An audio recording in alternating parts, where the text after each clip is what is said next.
I love improv so much. It's my favorite thing. And Yeah. that's my favorite. The best example I always come up with when I'm thinking about improv rules is when Ryan Stiles and Colin Mockery are doing a scene from with a game that's called New Line, where the third person says change at the after every line they want to, and you have to change what you immediately say. And Colin Mockery says, we need to raise some money for this school fundraiser. And Ryan Stiles says, well, you're the principal, you think of something. And then Wayne Brady says change, and Ryan says, well, you're the dinner lady, you make some food. And then and he has to carry on with being the dinner lady for the entire scene. That's great. It's like, yeah, you really fuck other people over. Yeah. Oh, are we doing swearing? Are we not doing I swearing? think we can swear. Should I bleep it out? Nah, I don't think so. So I think initially we'll just say I'm Ollie, and you're Dr. Reeves, BSc, MA, PhD. Don't have an MA, don't have a BSc, but yeah, it's a MSci. You must have a Bachelor's of Science. You've got a BA, right? Yeah, but yeah, it's like the bullshit award. That's what it stands for. Yeah. Why don't you have a BSc? You must have one. No, I was not a bachelor. I'm a Master of Science, but not a Master of Arts. Anyway. Oh yeah, MSc. Oh, I'm such an idiot. MSci, okay. So it's not even that. It's not even as high as that. Anyway, whatever. It's not important. It is important because we need to get this right. Also, I came up with a very good potential name for this podcast. All right, let's have it. Considering that you are a Cambridge graduate and have recently completed some quite intellectual and serious work for the world of science, I thought maybe, and also you're welcome. And also considering that I am what is essentially a bum at the moment, an unemployed actor, I thought maybe we could call it Scholar and Squalor. What do you think? I mean, apart from the fact that it places me on a pedestal and denigrates you, I love it. I don't mind that. I don't mind that at all. I was thinking that if anything, it means that I have something to prove, which is that. You're funny. I can't really. I don't know about that, but I was just thinking I can't really prove that I don't live in squalor through the form of podcasting. I've been to your house. It's lush. You mean my Bristol house or my? Yeah, it's all right. The garden's looking a bit overrun, but but that's because you're renting a place. You probably don't have a lawnmower. But you're right. It's definitely not squalor. You're right. I mean, it's actually a bit of an insult to people who do live in squalor that I suggest that I do. I suppose it rhymes. I like it, but I think we can do better. But all right. Well, I thought seeing as it's that we'll keep coming up with ideas and see on the fly. Let's do some blue sky thinking. Yeah. Very much in the sort of Ricky Gervais podcast style of their what's it called, the jingles for their features. They never actually they never settle on one. It's just Ricky Gervais just comes up with them every episode. And that's quite funny. It's good because it's low effort. That's the point, I think. Yeah, but it's quite a lot of pressure to put on yourself. I always enjoyed in the Russell Brand podcast when they would do the jingle race. What? Yeah. Oh, that's before Russell became super serious. Yeah. He's still just a blithering idiot. You mean nowadays? Well, he's a lot more serious these days, which I respect, but it's also it's quite hard to take him seriously. A man who won Shagger of the Year 4 times. Yeah, from the Sun newspaper. Yeah, but he loved it. Judging. Yeah, and he also hosted Big Brother. Yeah. Well, that's where he got his major break, right? I mean, he was on MTV before that, but Big Brother's Big Mouth was really where he took off in a major way. Big Russell's Big Hair should have been called. Yeah. The backcombing. If you ever watch any of the old episodes of their TV show where he fights his dad, have you seen that one? Yeah. What's it called? It's not Ponderland. Ponderland's really good as well. It's a show that he did with Matt Morgan, and they just went through loads of old footage throughout the 20th century, and he makes stand-up based on it. It's really good because if you don't like Russell Brand's brand of comedy, get it? Hey. Then first time ever.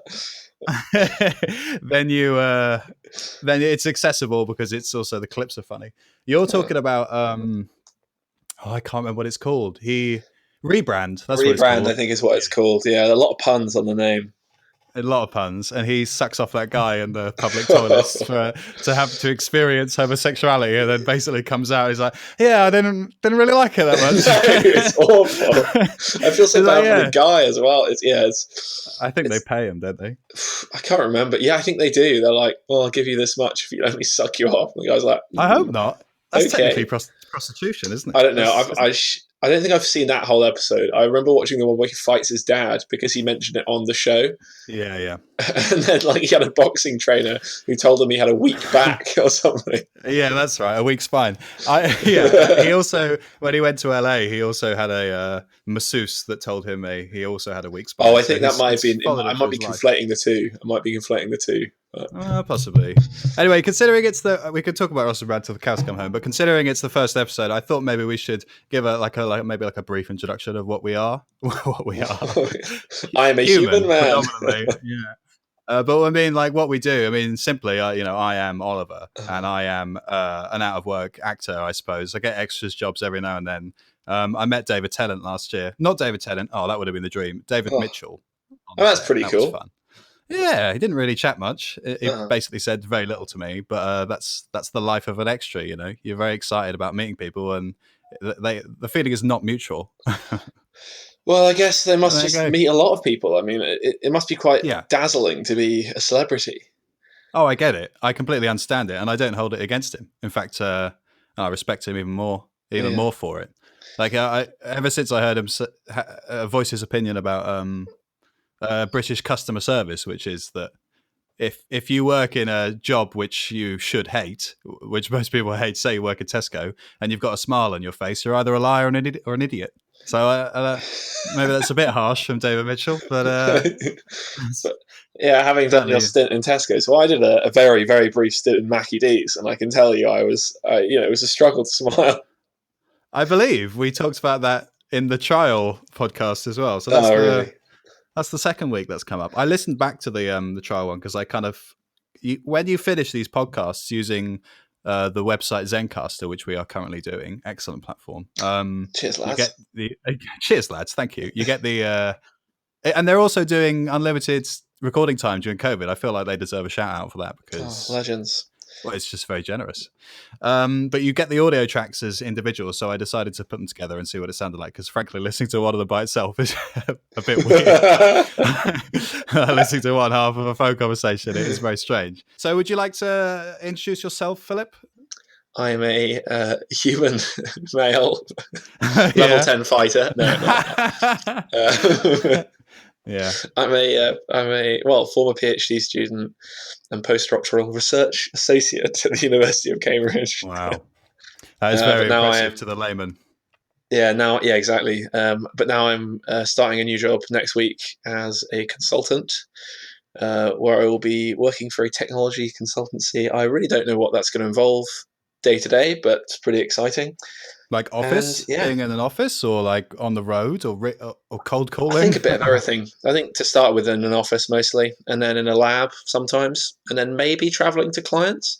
That is not quite sure cool. about that. That is going to be really, really cool. Very interesting, at least. I wonder, wouldn't it be funny if you turned up and it was just a call center? They were like, psych! But we'll still pay you the same. And I'd be like, Well, I was talking about that with my friend. Does all your salary come from grants, like science grants from the government? My postdoc salary came from a grant from the US government, actually, and same with my PhD. Most PhD salaries come from the EPSRC, which is the Engineering and Physical Sciences Research Council, and they dole out cash that comes from the government, basically. Yeah. Okay, and how does has it been affected a lot in the last 10 years? Because obviously I'm much more involved in the world of arts than I am science, and I was the arts funding has gone down. I think it's definitely been hyperbolized by how much, but I was wondering if they've also cut the funding for sciences, but I guess it's a very general question. I don't really know how much it's changed in terms of total sort of piece of pie. I think it's quite like they keep trying to reform the system with good reason, because like the way it works now is if you get a PhD, your boss will get some funding, they'll apply for a studentship, or you'll apply for a studentship with them, and you'll either get that money or you won't, and then you're kind of there like bitch essentially for 4 years.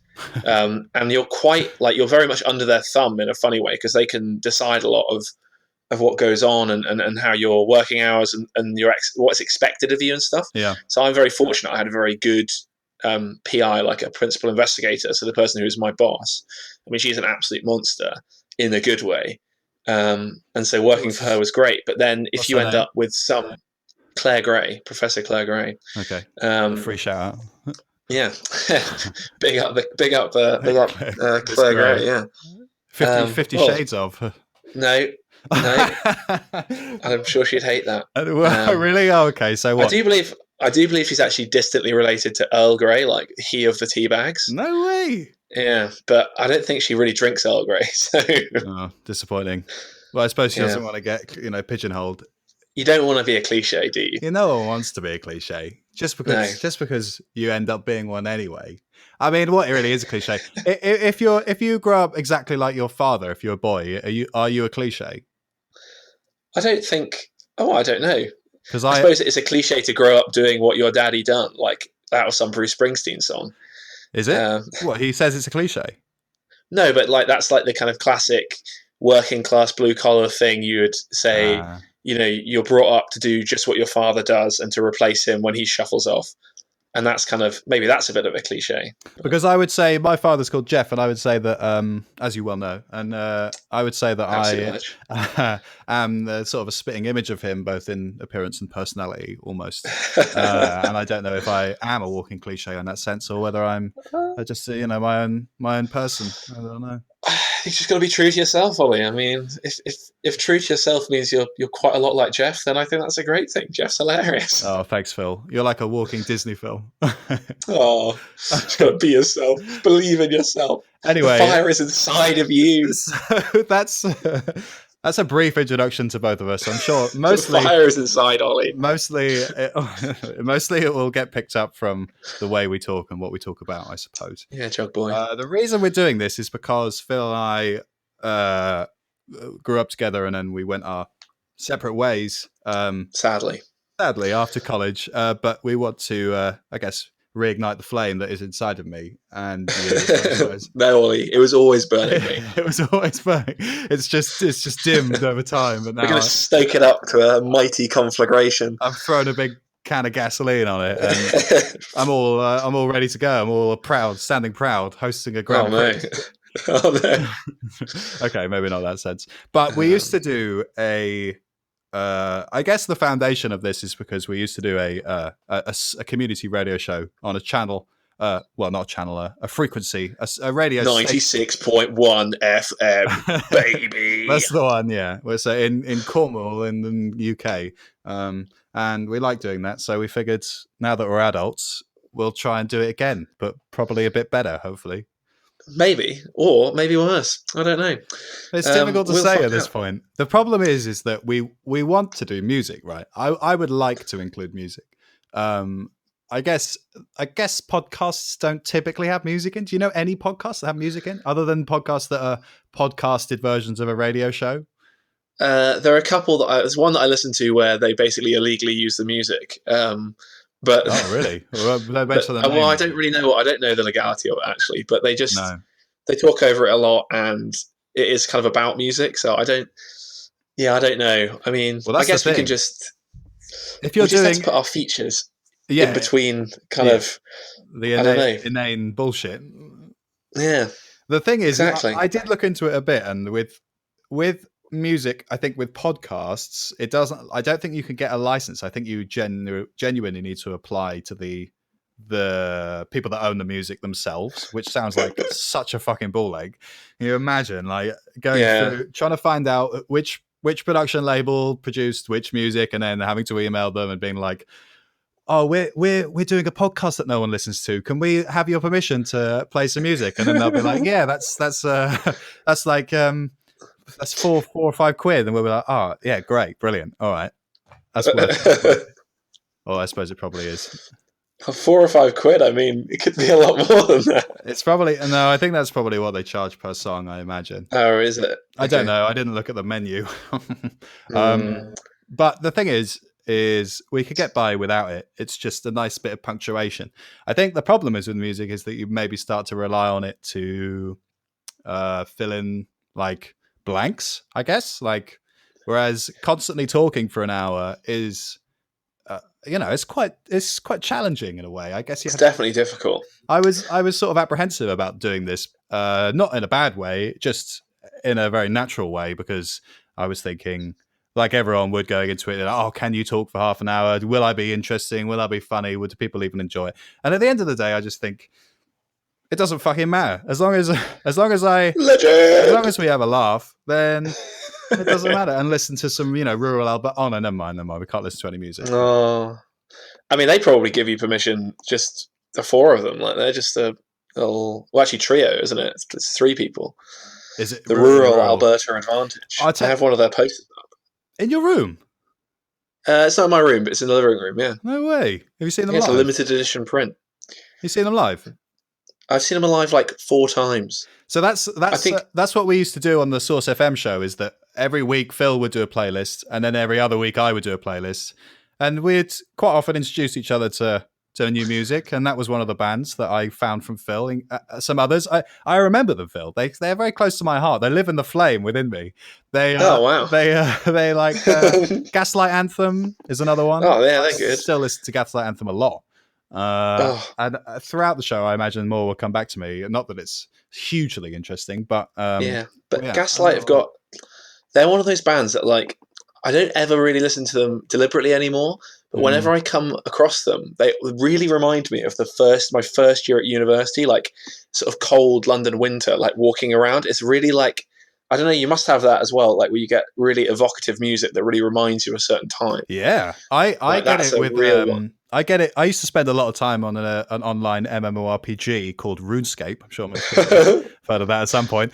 But Run a skateboard unfortunately, like. unfortunately, I quote unquote wasted a lot of my childhood on that. But a lot of songs take me back to playing RuneScape. I think it's because it's at a developmental age, isn't it?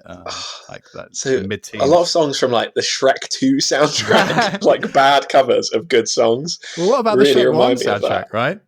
Like I Smash can't, Mouth All Star, or I'm thinking of the song by the Buzzcocks, "Ever Fall in Love with Somebody," or "You Shouldn't Have Fallen in Love with." I can't remember the name of it. yeah, just Um, fall in love, so fall in love with that one. yeah, Okay, exactly. My dad loves that song actually, but like there's a Pete Yorn version of it or something on that soundtrack, which is he's actually a very good musician, but that is not. It's not like it's just a mediocre cover. But it really reminds me of playing RuneScape and specifically mining iron in the dwarven mine, which is so oh, the silly. rune pickaxe. Yeah, oh yeah, probably didn't have the mining level for Rune, mate. Yeah. It's early on. You see, if we could only Anyway, get the exposure, we could get the RuneScape community on our side, and then oh. they'd all listen to this simply for that reference. No, you know what? I was looking for a job, and fortunately, I managed to get one. Mm. But I was on this Congratulations. website Glassdoor, which sort of Yeah, recommends you jobs I've heard of sometimes, Glassdoor. Yeah.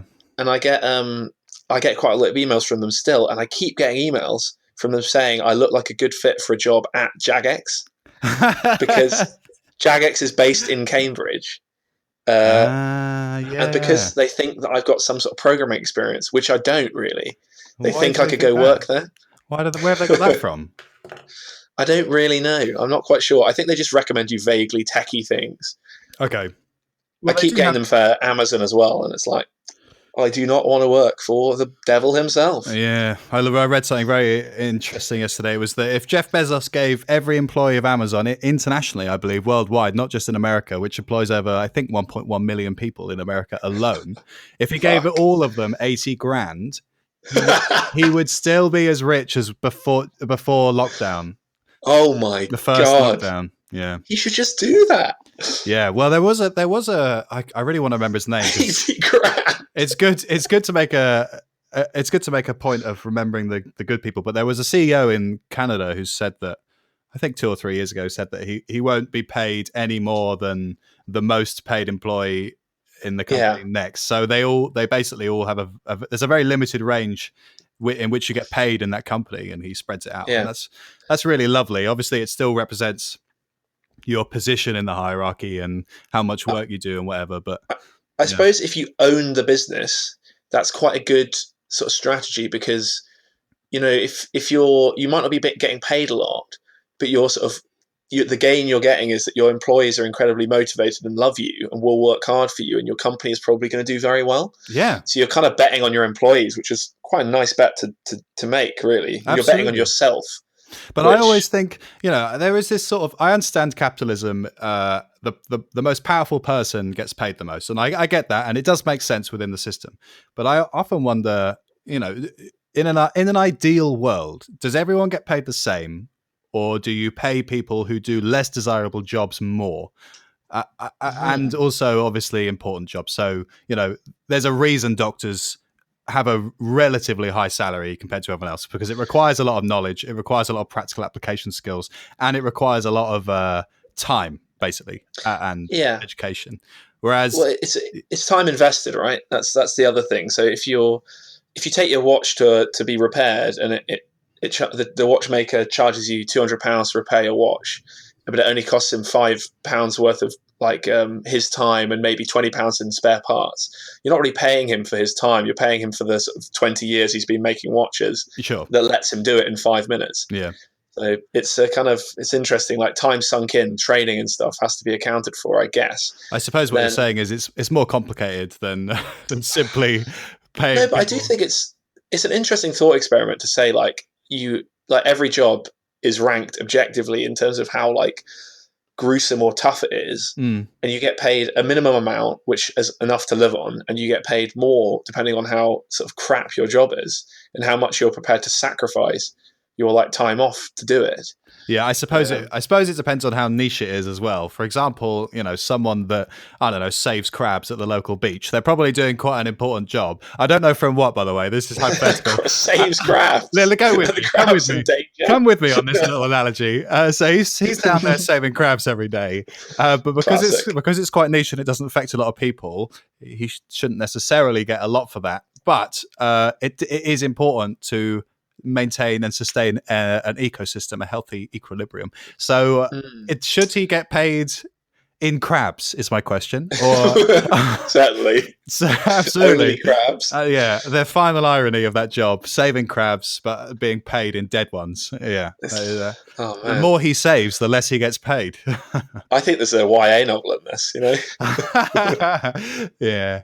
So, I'd love that. so that's So I mean, as much as this is a loose structure, I think I did write some things down that I wanted to talk to you about. All right, Unfortunately, we've nice. gone through most of them. I would Oh, like to mark this podcast in the annals, not the annals, I mean, you can say anals the if you want. annals of history. It's funnier. It is certainly funnier, but it's less coherent with what's going on at the moment, because obviously we've got Oh baby. some big stuff going on in the world at the moment. Not that I have any particular expertise in critiquing any of them, but we have an American election, which is one of the strangest in history. It's Yeah, it actually certainly is bizarre. drawing a lot of comparisons to the Reagan one, right? I can't remember. The ray gun. I always get the Ray gun presidential race. Yeah, so between two Ray guns. Was it Reagan or Nixon who was the actor? It was Reagan. It was Ronald Reagan, wasn't it? I think. I can't remember, mate. Okay. Well, either way, Bit of a blind spot. Donald Trump is in the White House, and today and in the following few weeks, we're going to see if he still remains there. And Oh also, man. we've just entered. Both of us, both Philip and I, live in the UK. You still live here, don't you, Phil? You haven't moved away. Yeah. Well, I'm up in Cambridge, mate. Yeah. Up in Cumbridge, yeah. And we've just entered the first day of the second lockdown due to Lockdown to coronavirus, or COVID-19. It was cool. the Chamber of Lockdown. Is it 19? Is that the number following COVID? COVID-19, mate. Yeah. Why is it How would 19? you not know that? Is it 20? Is it because of the year? How do you not know I don't that? know. I haven't been informed. It's been My head's the been only thing anyone's talked about for like 3 months. my head's been buried in. I've been mining a lot of iron. I've been killing a lot of cows. I'm sorry, that was cruel. Yeah, it's named after the it's year because it emerged fine. in. It stands for like novel coronavirus, no, novel SARS coronavirus discovered in 2019, I think, or something like that. Yeah. Okay. So I have already mentioned that Zencaster, the wonderful, brilliant people who have built this platform that we are recording our podcast on, they are letting us do unlimited time for COVID, which is great, and that's kind of why. Long may it continue. Oh God! Well, that's the funny thing, right? One thing I've noticed in my house. So I live with 3 other people, all similar ages. We're all mid to late 20s, and we're all artists. I don't know whether that makes a difference or not. But everyone is reacting differently to lockdown, and it's obviously it's most perceptible in the people around you, obviously. But as an avid video gamer and like a very weird mixture of introvert and extrovert, which actually quite a lot of actors are, surprisingly enough.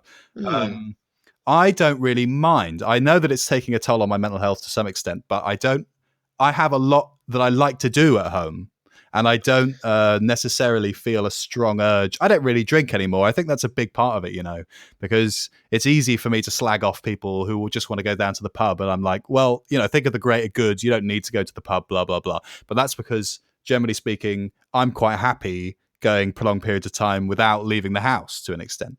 Whereas someone like my flatmate is much more outgoing, I would say, than me. And so it's much harder for her, I feel, or at least it's I think a lot more claustrophobic, I suppose.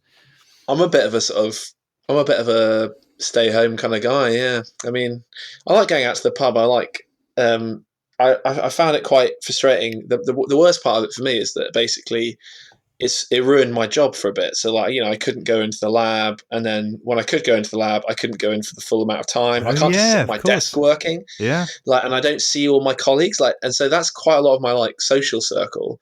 Because I live with my girlfriend Ruth and a flatmate called Ben, who's an absolute legend. You can definitely hear me through the wall, which is why I've done that. Yeah. Okay. But so we have quite a nice little setup here. Yeah. Okay. Do you think he'll listen to this? Well. Do you think he'll listen to this after? I don't know. Yeah, probably not. We spent about 5 months in each other's company, that's true. Pretty much exclusively. We lived together about 6 months, almost a year. I assume that you've talked about me at length, almost on a daily subject. So I assume he'd want to. Quite a bit, yeah. I think he'd probably want to tune in just to hear what I sound like, and maybe my dreamy voice. Yeah, or dulcet tones, as we used to say. We'll see how that goes. I'm surprised. You're one of the first people I know. I directly know that their job was affected. I didn't even think about that. The only other one works for BT, doing something maintenance on their boxes, the green boxes that you find on streets. So obviously she can't do that from home. And I didn't even consider the fact that was there anything you could do from home, or was it? Yeah, well, I wrote a lot. And we have a lot of, basically when you do a PhD, you spend most of your time gathering data, and then you should spend a lot more of your time actually analyzing it, but no one ever really does. So it was quite good in a way, but it's just quite sad because I've been here for 5 years doing the job that I've been doing as a student and then as a researcher.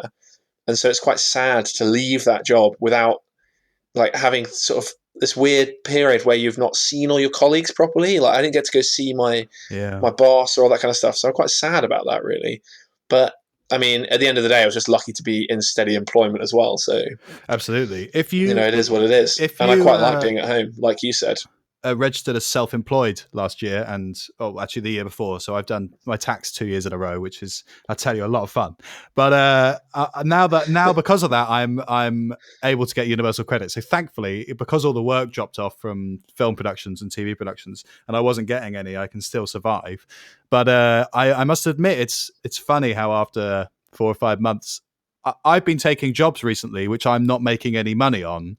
Because I'm starting to understand the importance of just doing something, as opposed to thinking, "Oh, this is great. This is great. I get to doss about." What actually happens is you have long-term mental health effects that Yeah. they just they demotivate you. They make you feel down, and it happens so gradually that you don't realize. It's like You probably also changed. Like when we were kids, we could just sit around playing computer games, eating marshmallows and like drinking Coke all day, yeah, feel no ill effects from that, yeah, and just love it. yeah. Whereas That's very now, true. I would find it very hard to do that. I Yeah, think over the course of university and then subsequently, I'm 28 now, and I can't do that anymore. If I've got a week off this week, and I've been filling my time with little bits and bobs. Like I'm fixing my bike this morning. yeah. Like yes, I haven't played a computer game all week. I thought maybe I'd have a mega game of Civ, and I decided, you know what, like I'm just not going to do that. I don't really want to. So Mate, we've changed. We've I'd changed a lot from I'd those days. I'd So be just getting dossing the around doesn't appeal. yeah, very true. I mean, but if I did a week, I'd be getting the shakes by now. I'd be moving on to the wait, explosive diarrhea wait, you did a week of what? of no gaming. Oh. I'd be Okay, I haven't done no shaking. gaming at all. I'll say I played a few games of Smash Bros yesterday. What the Switch one? Yeah, Oh no way! mate. Have you got a Switch? I do, but we don't. I just can't. I'm so. So I own a PS4. Wait, let me just interrupt you there. Like, I own a PS4, and I always refused to pay any more than £20 for a game. And the PS4 and the Xbox business models work well for that because obviously there's a secondhand market and game prices deteriorate over time. Whereas Nintendo have a very different practice, which is that their first party IPs like the Mario games and yeah. the Zeldas and the stuff, they retain their price. So Zelda, which came out, I don't know, like 2 or 3 years ago, I think, when the Switch first came out, is still £60. It goes on sale, but its retail price from Yeah, Nintendo is £60. it's sad because I'd probably spend more on games. But Yeah. It's because on PS4 I'm happy to wait for a year or two before, if there's a game I'm quite interested in playing, before I get that. Whereas with Switch, I do find it really hard to justify buying those big price games. However, I would really like to get Super Smash Bros, because well, Philip and I and all our chums used to play that a lot as kids. Melee! Exactly. And yeah, it's got some Oh, serious nostalgia vibes going on. mate, I'll buy it for you. I swear, we should play. I don't care. I would, I'd send it as a present because we should definitely get a game going. Although you will absolutely rinse me because I am terrible at computer games, and Ollie is really good. Yeah, that's like what I often say. The only thing I'm any good at. That actually, because of lockdown and because of my lack of interest in any non-sport exercise, I have recently bought Beat Saber because I have VR on the PS4. Have you ever heard of Beat Saber? It's not what you No, think. but It's not rude. It's not. I didn't think that. It's not. It's not like beating yourself up. It's not like Star Wars porn. Basically, it's No, okay. it's like a rhythm game, a bit like Guitar Hero or DJ Hero, any of those. But you have lightsabers, and you have to hit blocks. So Oh, cool. sounds fairly rudimentary in its style, but it's gotten me. I mean, I've gotten really good at it, Phil. Basically, Yeah, I bet you're really I've good. gotten I was going I've to gotten say. way too good at it. Once again, I've put way too many hours of my life into something that is mostly unnecessary and invaluable. And yeah, and now I'm like a fucking I'm doing all the songs on like the hardest difficulty on higher speeds. Like I'm having to put the speeds up now. Like they could put them on 150. Oh, Jesus. Yeah, it's really funny. But I'll have a look mostly at what it. it's good for is I get really sweaty doing it, and it's how I exercise at home now, which sounds Oh, a bit that's cool. stupid. Yeah, I mean, but that's great, though. I mean, I mean it's at definitely least you better than enjoy sitting on my it. ass and playing something for through 2 or 3 hours. But it's still a computer game. And when I take the mask off, I look outside the window. I'm like, yeah, I'm still not going. I'm still not going out there. That's as much of the outside as I need. Oh, no. That's how I leave the Oh, house now. I just put the VR on. I'm like, wow. I'm in Japan. I'm near the Mount Fuji. Mount Fuji. Coogee. Yeah, That might be a Mount Coogee. I'm going to look it up. maybe. So I did have some more talking points, but I was going to write them down this morning, but I got distracted with breakfast, which is quite distracting. So I've not written them down. I've written down 3 things, Phil. I've written down lockdown, and Nice. I've written down dreams because I wanted to ask you if you've had any dreams. And I thought you meant the song Dreams. by Fleetwood Mac. Yeah. That is, I honestly think that is one of the best songs ever written. It's a really good song. It's one of the songs that like you can't fault. It helps that I like it, but I found more recently as I become more open-minded, and that doesn't mean to sound arrogant. I think it's just a sort of a wisdom thing. I'm not saying I'm wise, but it's just age and experience. Your wisdom stat has increased. My wisdom stat is increased. My intelligence and charm still at 0, unfortunately. Oh no, charm. Sorry, okay, right. Charm maybe a 2 or 3. Oh, what are you talking about? You're quite intelligent. I got intelligence to 4, and then I drank a beer, and it went all the way back down. That's how the mechanics work. I think. I've played D&D once before, and surprisingly, I was a minstrel. I was going to say I would certainly be a bard or something. My special skills was telling jokes to raise morale, and one of them was simply it's just like real life. One of them was simply wizards can't get the staff. That is great. Did you have to come up with them yourself? Yeah. Okay. That's a good one. It's not bad, is it? After that, they get quite difficult. I mean, frankly, that came to me. That one came to me quite naturally, but the others, well, like which witch is always a good one. But I don't think there was always any other witches in there. What do you call a angry, enraged sheep? Are you just making this up, or are you reading? Yeah, this is off the top of my dome. I don't know. A barbarian. I can't believe that took me 2 or 3 seconds to work out. I realised what my dump stat would be. It's definitely dexterity. I'm complete spaz. What would it do? What does dexterity do? Well, it just increases. It's like your agility and stuff. So, yeah. But like I would never be very good at like pickpocketing someone. Or have you ever tried pickpocketing someone? No. Have you tried it? You've never tried it? Not even a friend? What, like one of my friends? Yeah. Not seriously, just trying to get something. I mean, maybe I'll try it later. I'll try and pickpocket Ruth. Oh yeah, well, it's harder with women's clothing, I think. Yeah, tighter pockets. Yeah, good point. What you want to, like, I actually think putting something in someone's pocket is actually harder than taking it out. I mean, we used to do that all the time in maths class, if you remember. Did we? And we had, I can't remember what he was called, Mr. Buxton, who was a really good teacher but quite scary. Yeah. Or maybe it wasn't Mr. Buxton, I can't remember, but we would take each other's calculators and then put them in the other one's pockets. And then when it was time to use them, we'd be like, well, where's my calculator? And then you'd be like, Richard! And he'd like have like 5 calculators in his pocket.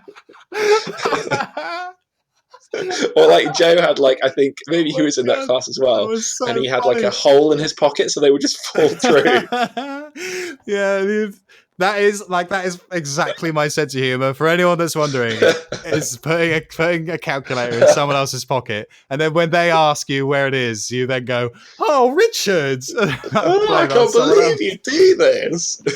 What is it? Just like feigning exasperation. Yeah, like really badly as well. Yeah, that's like, there were so many things in school. I bet there's loads I don't remember. Like that one, I didn't remember. It's very similar to atlasing, where we used to put anything we could find in each other's bags, and you'd hope that someone would leave the classroom with it in their bag. And I don't. It's called that. We called it atlasing because it started in the geography room with atlases. With atlases. But then it got really silly because Sareth got in trouble because we put a microscope in his bag in one of the biology rooms, and then the teacher, like, he couldn't leave with it. Basically, he tried to pick up his bag and he was like, "Oh," and then was like, "What the hell is in here?" and opened it, and obviously there's this.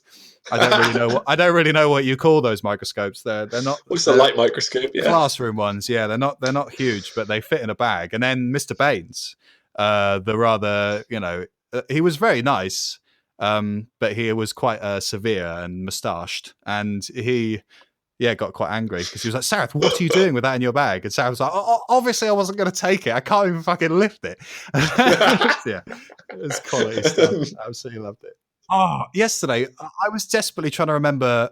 Do you remember that New Year's where we kept 2 of us would make eye contact behind someone and then we'd lift them up like it was their bar mitzvah, and not in a Yes. not. It was definitely in a fun and joyous way, not in a not in any sort of like a degenerate way, like judge. I don't know, racist. I Is what don't I'm think trying to it say. was sort of specifically Jewish. I think it was just more like, let's, like, we're drunk, let's ambush our friends and pick them up and dance them around a bit. Yeah, but Like, it it's definitely was. like it's their bar It mitzvah. definitely was because it was it was the music from. What is the music for the bar mitzvah?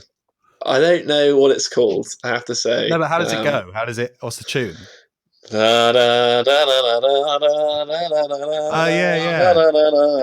Why do I always Something like think that. the words Harry Krishna always come to my head when I hear that? But Well, they it's also. Harry Krishna. It's not. That's not right, is It's it? not that. No, because it's a different. That's some It's a weird different religion. crossover. It's a different. Yes, it's a religious hybrid. Very different, mate. It's very different. So what's Harry Krishna is its own religion, is it?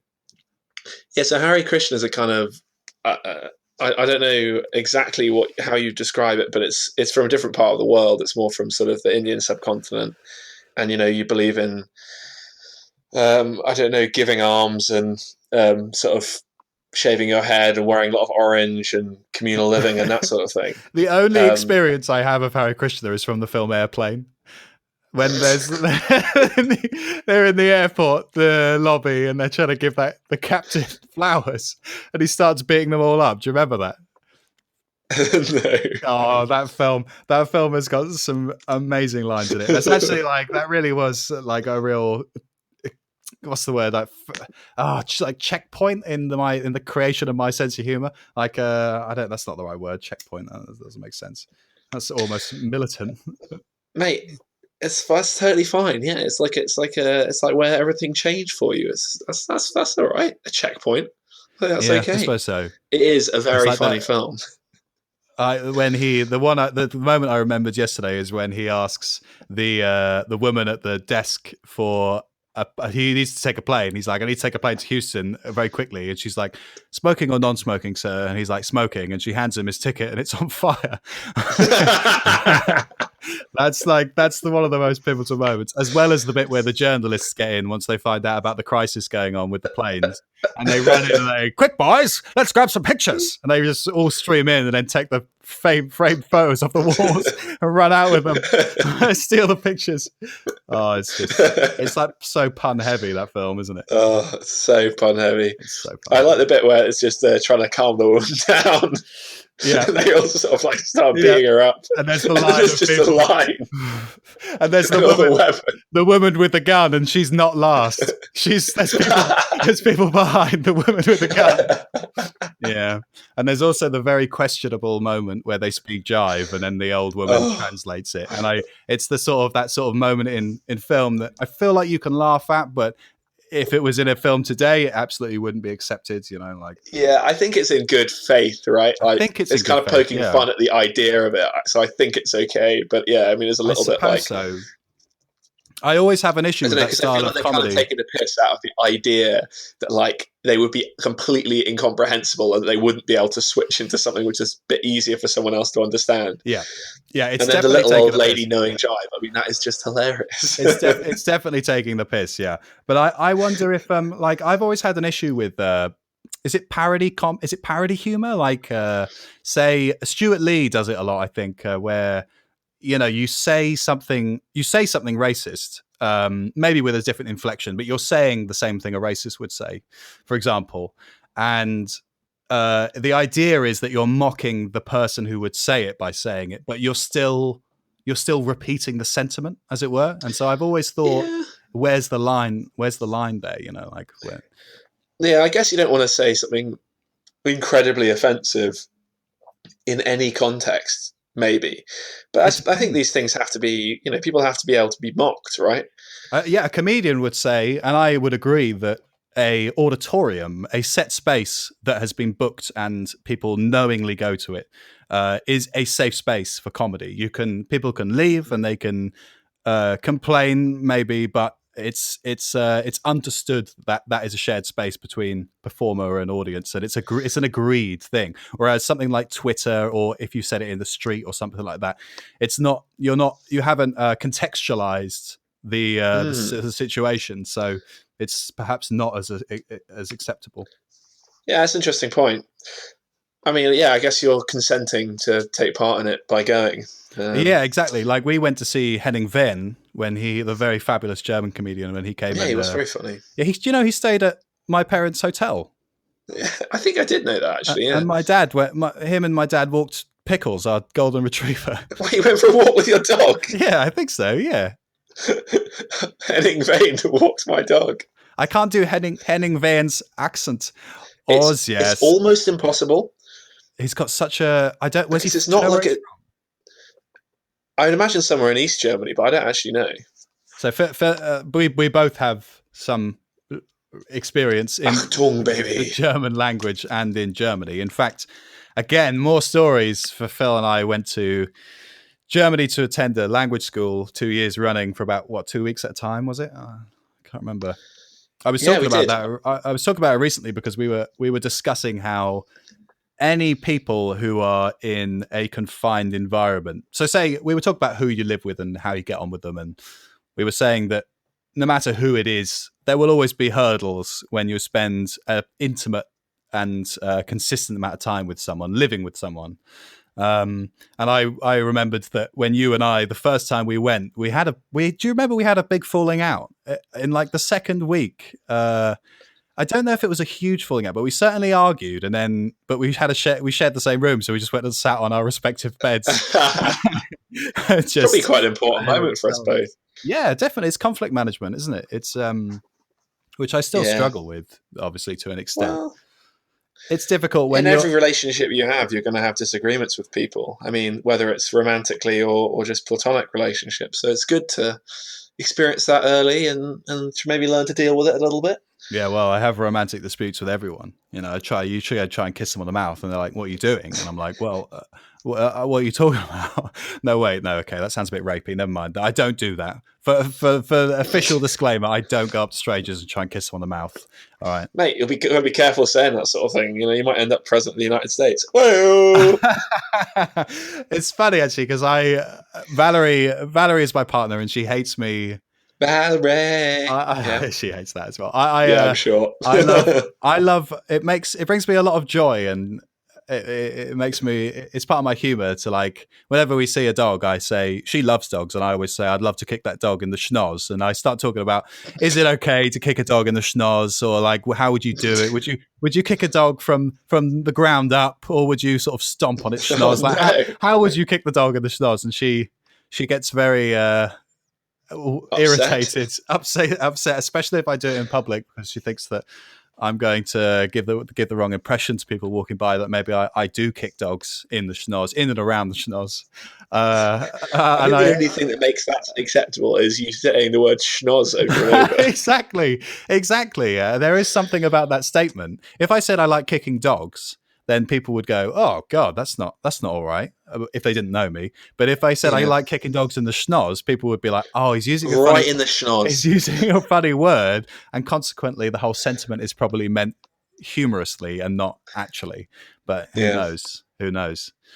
It'd be different if would it be different if I said I like kicking children because I do like kicking children. But if you said in the schnoz, Yeah, it would be fine. yeah. Totally fine, yeah. Do you ever play that game where if you're walking around a park or something and you see how many children you can kick over, you have to kick them off their feet? Obviously, Is it not just however many children are at the park? Because I would back myself to kick them all over. Yeah, and then you multiply their age by their height, and that's how many points you get. Oh, jeez. Yeah, because obviously So you find like a nice old, tall person, kick them over. Technically a child. Yeah, you try and Second childhood. You try and kick a 16-year-old over. You tell me if that's easy or not, because I'll tell you right now, it's not. They're very good stability. Whereas if you try and kick a toddler over, it's incredibly very, very simple. They have no balance. I actually saw a toddler the other day because I went to see Tom, and he's got my brother Thomas, and he's got a little 1-year-old baby, and it's toddling around all over the joint. It's walking now, is it? Yeah, it's very stable, but I think it would be very easy to kick him over. He's not performed any untoward surgeries on it, has he? Being a surgeon. No, I Okay, don't think it's had any urological problems. no need for that. He's not. He's Hopefully not not. Anyway, implemented any sort of genetic. Well, I guess he's probably not that sort of surgeon, but he hasn't stuck an no, extra arm on it or anything. no, he isn't. But that is genetically engineered insofar as his fiance is lovely. Both Philip and I grew up in a town called Falmouth in Cornwall in the UK, which is actually reasonably well known now because of the university there. There's a lot of good arts courses, and there's Camborne School of Mines. In fact, my last extras job, I was doing a film. I don't even know if I'm allowed to talk about this, but it was called Benediction. It's about the life of Siegfried Sassoon, the Second World War poet. Oh yeah, And First World War poet. The First World War, is it? Yep. Well, okay, there you go. Displaying my ignorance. Sorry. that's the squalor part of the equation, working its magic. You're like I was going to say a brother, but that's sort of not enough, Ollie. You know? What would you say then? Comrade in arms? I don't really know. Yeah, it's like we've been through a war together. It's like we're both Vietnam vets. I don't know if that's disrespectful to say that, but I think to the vets, yeah, that's pretty cruel because they did go through more. Sometimes it feels like it though, doesn't it? Like the worst that we ever had to endure was like, I don't know, actually it wasn't bad, like, you know, like Alex Tim's the German class or whatever. Like we had good things together. Well, what is the worst thing that you and I have ever endured? Was it that night maybe in Germany where I vomited and tried to go to sleep in the middle of the road and you had to carry me home? Yeah, that was pretty bad. That was a good one. You threw up in your coat. I threw up in my coat, and then I insisted on sleeping in the middle, not even on the pavement. I lay down in the road and I said, I'm going to go to sleep here. And you said, alas, that is not sensible or logical. Come with me, my young child. And I will put you to bed. I saved up so quickly on that evening. Yeah, I can imagine. Yeah. I was binned as well. But is that the night that the Russian American girl was trying to get with me? The one that was like 10 years older? No, that was the year. That was after, later. That was later. Yeah, I think that was the second time we went. That was very strange, wasn't it? That was strange, but like I said, you're a beautiful man. Do you remember? So when Philip and I went to language school in Germany, the second time, I think, there was a brilliant program that the Americans had done where one person from every state had been picked to be sent to Germany to learn German for, I don't know, like a year, was it? I think it was a year. Yeah, it was a full year. But it was great because you got these little pockets of stereotypes. Well, you just got stereotypes, like not all of them, admittedly, because obviously stereotypes are only general and not specific. But you know, the girl from North Carolina was very hi there, and like a bit ditzy, and like the bit of hospitality, you know, yeah. And the guy from Chicago was like really like Chicago, yeah, like he was like really sort of a Chad lad type. He might have actually been called Chad. One of them was definitely called Chad.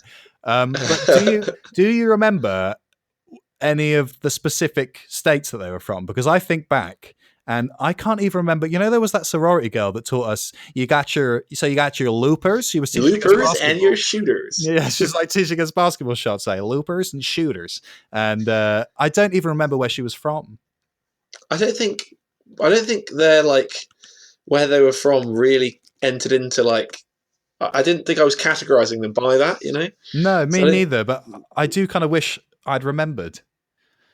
I mean, I could probably find out, but because I'm still friends with some of them on Facebook. Yeah, me too. Especially like Meredith. Like, yeah. So the year, I think a year after that, or maybe it was sooner than that, one of the Americans, bear in mind, Philip and I were what, 16? No, by that time we were 17 going on 18 the second time. Okay, all right. But still, so 17, 18, and these Americans they must have been like mid 20s to 30, right? Mid 20s, I think. They're not that much older than us, actually. You know, thinking about it was really sweet of them to be so nice to us. To like, yeah, we were like lame. Yeah, it was really nice. You always are when there's that sort of that level of age disparity at that age. You know, like once you've left the teenage years, you have a sort of sanctimoniousness about not being a teenager anymore, and consequently apply that to teenagers. And yeah, so it was very nice of them to be so nice to us. But Meredith came over and stayed with us in England. But I'm trying to remember, and we went out on your dad's boat. Yeah, we went on the boat. Yeah, I've still got the pictures, and Meredith brought us some like German memorabilia. So like you're wearing like leis, like a German coloured lei. What the? Yeah. Like, what relevance has that got? Oh, this is cool. Yeah, but the things I associate lays with, right, are Hawaii. luau's, Hawaii and luau's, and maybe Mardi Gras in America, and that's it. So what's Germany got to do with it? Where did she even get them from? Well, that's what's quite impressive. Like, where did she find them? But she did. That's nice. I mean, our queen, she still has the weekly meeting with the PM, doesn't she? I don't know. Don't know what a schedule's like these days. she's very full. She's got Pilates on Monday nights. Tuesday morning, it's badminton with Charles. It's it's very Wednesday is corgi day. It's very complicated. I liked you coming up with those. Maybe we could keep going. Yeah. Well, yeah. Thursday she gets her perm done because she's still style-wise stuck in the 80s. Let's fill the week out. Yeah. Friday is swimming lessons. She's a very late bloomer. She never learned when she was younger. Saturday, actually, she goes 10-pin bowling. But it's strange, but she really enjoys it. And then Sunday, they host the private races in the back garden, and it's a little bit like I can't think of any of the names. The Grand National, I suppose. Except it's reversed, so the horses ride the jockeys. Because the Queen has that power. The Queen has ultimate power. Well, no, she doesn't. But this is what I mean about if she has a weekly meeting with the UK. I mean, I try and stay not away from conspiracy theories, but I try and keep a rational mind about it. If there's evidence to support something, then look into it further. If there isn't, then don't create a problem until you have sufficient evidence. Very good policy, but it's but like if she does meet the PM every week, which I think she does, then she must have a say in how the country runs to some extent. I don't think so. I mean, maybe, but like, what's she going to say to Boris? Like, oh, Boris, why don't we just like not do Brexit? And then Boris is like, lol, no. Did you see him leave during when Theresa May started her allocated time in the House of Commons? I believe it was yesterday or the day before, but it was very recently. And he just stands up and leaves. I'm not quite sure. I mean, I don't want to be too judgmental because I'm sure Boris Johnson is going through it at the moment. He is human after all, and you do have to, as a good person, you do have to empathize with all humans, regardless of maybe how much. I mean, it's a lot of work. Of course, yeah. I mean, you never see. It's like you can, in terms of aging, being prime minister or president or leader of a country or something like that is like squeezing 20 years of visible aging into 4 years. I swear, like when they come out of their term, they just. I've never seen such big bags under somebody's eyes. They're like space hoppers, like resting underneath their pupils. It's insane. They look so tired. But the pictures. Obama is the classic. Obama is the classic, and I wonder if that picture is doctored a little bit. No, but that's 8 years of his life as well. He's 8 years older. That's very true. Yeah. And how old was he when he went into it? Like 60. I don't think he was that old. Maybe 50 or something. I wonder. Well, I was about to say I wonder how young the youngest prime minister has ever been, but I thought maybe Pitt the Younger might make sense. But no, but he's only called that because he was not Pitt the Elder, right? Like he's. Oh, I see. So he was Pitt Junior. He's kind of Pitt Junior, yeah. Okay, but I was also going to say that because of life expectancy rate rising so much over the last half of the 20th century, that even if you did have a young prime minister in like 1902 or whatever, if they were average living to like 55 or whatever. But by the way, statistic wise, I'm all plucking these out of the air. I don't actually know any of them. I'm just. Although you are right, actually, Ollie, the youngest prime minister in British history was William Pitt the Younger, who took office when he was 24. Wow, no way. So when was that? What year? I don't know.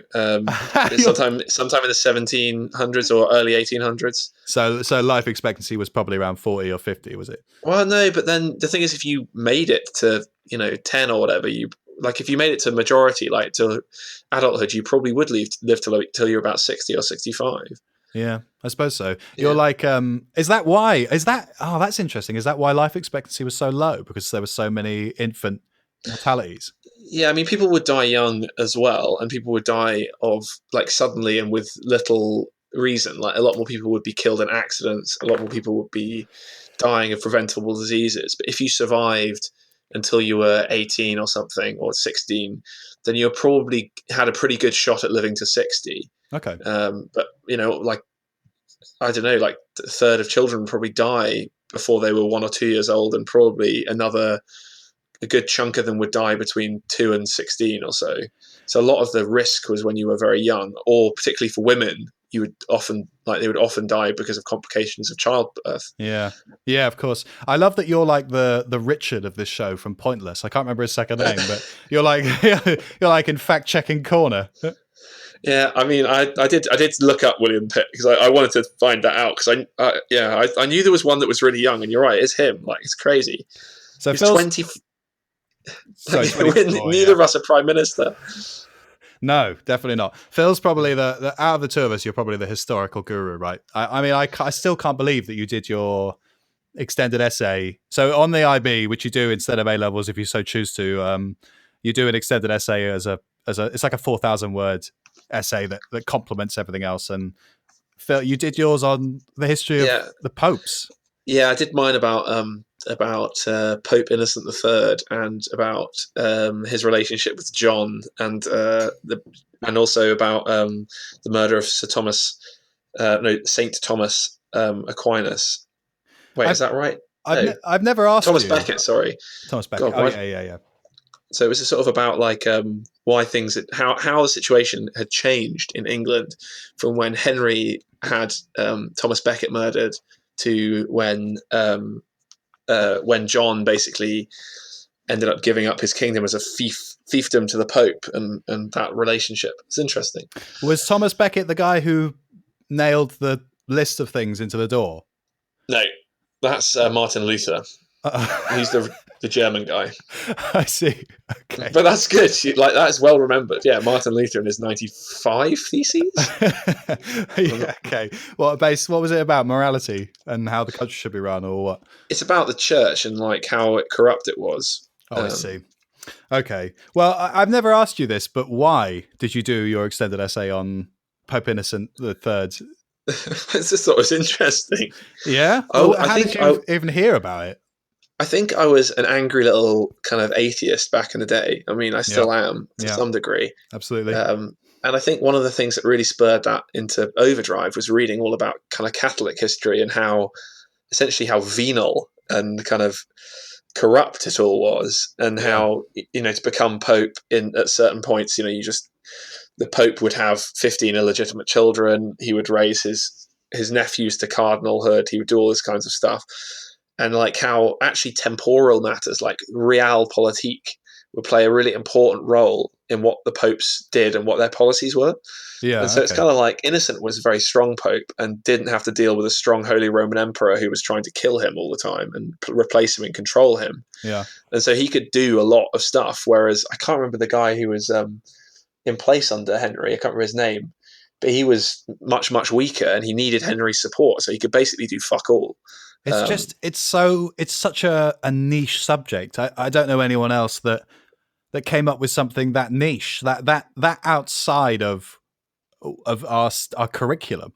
I think I was always frustrated we never got to do any medieval history. It was all modern history. It was all modern. That was the biggest. I felt like that was the biggest robbery of college education. I mean, don't get me wrong. I'm very happy that it was state subsidized, that we don't have to pay for college or school. I mean, we did have to pay for school, but that's beside the point. We didn't have to do that. No, but we did modern history in secondary school. We did the Russian Revolution. We basically did 20th century history, but Western history.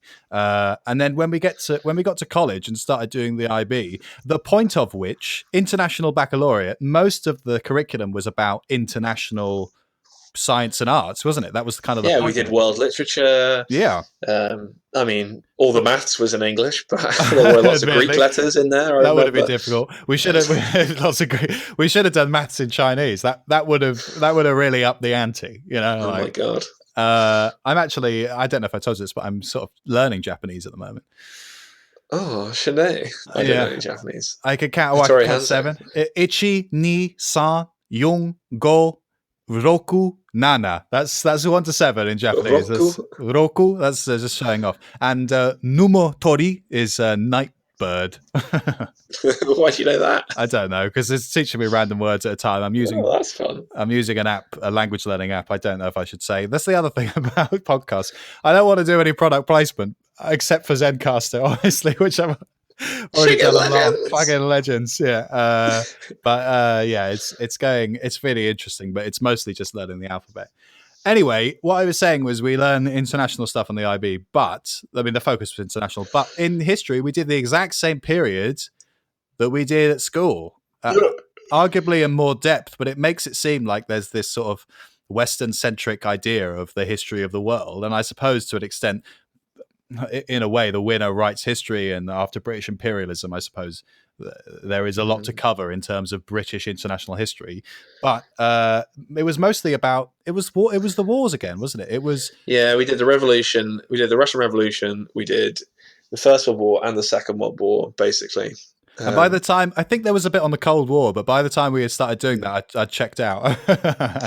Yeah, but it was a bit frustrating. Like, I really wanted to do some other bits. Like, it would have been really interesting to just I'd like to do some American history. I would have liked to have done maybe some ancient history. I would have liked to have done some medieval history. Well, it's just I've gone into those things. I've mostly listened to podcasts about them, actually. Yeah, that's the thing to do. That's what you're great at, is continuing self-education post forced education, if you see what I mean. Thanks, you're absolute gem. But it was frustrating. I tell you what, Phil, I can't believe I passed history on the IB, because there was that 3-hour exam that you had to write 3 essay questions in. I didn't start the third one. I finished my second one, and then the time went. So how I passed that exam? You just wrote 2 really good essays. I wrote 2 mediocre essays, I believe. I mean, I got a 4. I got a D in history, and I think because it was a higher, E was a fail. So very, very fortunate. But it's got me to where I need to be, I suppose. A good name for a group or a person would be ananas, because ananas is pineapple in all the languages. 50 different languages, including most European ones and Arabic, except English. And I believe actually Portuguese. I think I found out recently that Portuguese doesn't have it either. That'd be a good name. How about, these are my other 2 names I got for bands. Quantum. Okay. Or Slut Funk. Slut Funk? Yeah. Of the 2, I like Slut Funk. Yeah, Slut Funk's good. It sounds kind of innovative, and it's got a sort of ring to it, hasn't it? Maybe this should be a repeated feature. We could suggest band names at the end of the show. We come up with band names, and then maybe if we get a following, we can ask people what they like, and then I don't know, just do nothing about it. Just leave it there. Yeah, just let it hang out. That's all right. Yeah, just let it hang out. Yeah. All right then. Yeah, let's call it a day. Right. It's been Ollie. It's been Phil the Big Dog Reeves. And this has been potentially Scholar and Squalor, although I think we could probably come up with a better name. In fact, I think probably Phil and Ollie podcast is probably better. Yeah, bring it back. Bring it back. All right then. Say goodbye, Philip. P.O.P. Goodbye. Thanks for listening.